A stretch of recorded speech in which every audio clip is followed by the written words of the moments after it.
Jadi kemarahan publik itu wajar, Pak. Pemerintah saja nggak sinkron soal data. Saya kutip terakhir ya Pak ya, dari Mensos ini ya. 54 juta orang miskin tidak menerima PBI, ini Mensos yang ngomong. Yang kedua, 15 juta orang mampu menerima PBI. Sementara saat ini 11 juta dinonaktifkan. Ini gimana enggak gaduh Pak. Menteri Keuangan, 41% penerima PBI tidak layak. Semerawutnya data ini menjadi pemicu dan itu ada di hulu, bukan ada di Bapak Ibu sekalian yang ada di sini. Saya sepakat itu, bukan di ranah BPJS Kesehatan, bukan di Pak Menteri Kesehatan.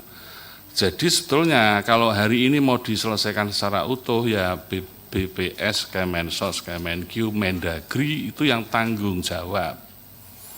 Ini loh Pak sumber kegaduhan Pak. Dan ini dari dulu nggak pernah selesai. 2021 Pak, rapat sampai subuh di Komisi 9. Waktu itu 27 juta kita minta cleansing. 2021. Jadi komitmen Komisi 9 ini ngawal JKN ini nggak main-main. 2025 kemarin 7,2 juta data di nonaktifkan gaduh. Sekarang tambah lagi 11 juta. Gimana enggak gaduh Pak? Dan ini menyangkut orang miskin, Bapak Ibu harus tahu. Orang miskin itu konstitusinya jelas. Undang-Undang Dasar mengatakan bahwa kesehatan hak rakyat semua harus memperoleh akses. Yang kedua, seluruh penduduk wajib menjadi peserta BPJS. Yang ketiga, orang miskin ditanggung negara. Jadi yang kita bicarakan hari ini menyangkut orang miskin, jangan main-main. Pak Edi. Oke, saya clear dulu ini. Biar karena Pak Menteri waktunya terbatas. Nah, sebentar. Bapak Ibu, sebelum kita lanjutkan Pak Edi untuk bertanya, karena ini kan ada yang harus menyampaikan juga materi. Ini kita sepakat. Sebentar. Apakah Bapak Ibu setuju Pak Menteri meninggalkan tempat ini supaya tidak terbatas, atau Pak Menteri mengirimkan wakil menteri untuk lanjut ke rapat? Saya lempar kepada Bapak Ibu sekalian. Karena ini kalau seperti ini ada dua pilihan. Pilihan yang pertama, kalau Bapak Ibu setuju Pak Menteri tinggalkan, artinya Bapak Ibu sudah bisa mendalami atau bertanya sebelum pemaparan berikutnya, materi berikutnya. Jadi ini saya berikan kepada Bapak Ibu untuk memilih.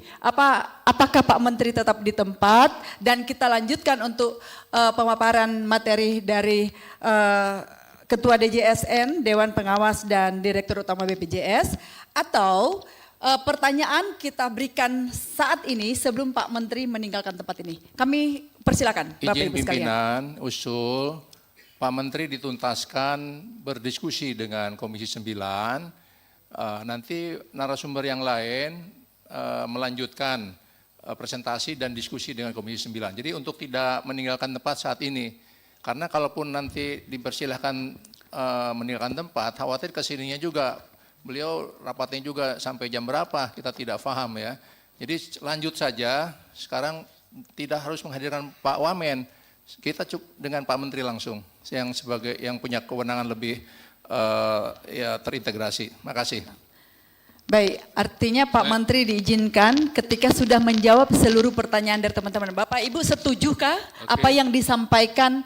Bentar, Bu Ketua, jadi silakan membantu menjelaskan saja. Maksudnya Bu Ketua tadi, apakah Pak Menteri diizinkan untuk meninggalkan tempat 11.30 atau Pak Menteri tetap di sini sampai rapat selesai? Itu 12. Aja. Begitu ya, Bu? Iya, betul.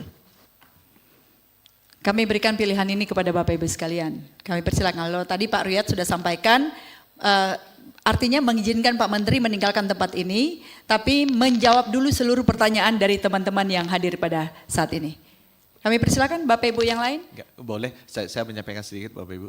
Memang saya ada rapat ini berikutnya, nggak penuh seharian, rapatnya itu mungkin hanya 1 sampai 2,5 jam untuk membahas bencana karena pencairan subsidi bencana ke nakes-nakes di daerah bencana itu nggak jadi cair. Jadi saya udah dorong supaya mereka sebelum puasa itu bisa rumahnya dibangun kembali di Aceh itu. Cuma ini kan ada masalah birokrasi yang harus diselesaikan dan Kementerian Kesehatan udah maju. Jadi saya ingin sekali menyelesaikan ini pas kebetulan dipanggil oleh menteri-menteri untuk menyelesaikan masalah ini karena ini jadi prioritas.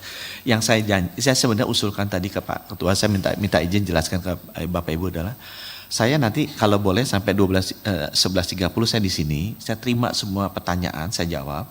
Nanti saya ke sana sebentar aja untuk menyelesaikan rapat, memastikan itu orang-orang nakes-nakes kita yang di sana itu rumahnya bisa dapat sebelum puasa atau seenggaknya sebelum lebaran ada uangnya cair, nanti saya janji akan balik lagi ke sini. Kalau boleh meneruskan kembali kalau yang kurang. Sehingga selama saya pergi bisa teman-teman dari BPJS sama DJSN yang mengisi dulu. Kalau diperkenankan.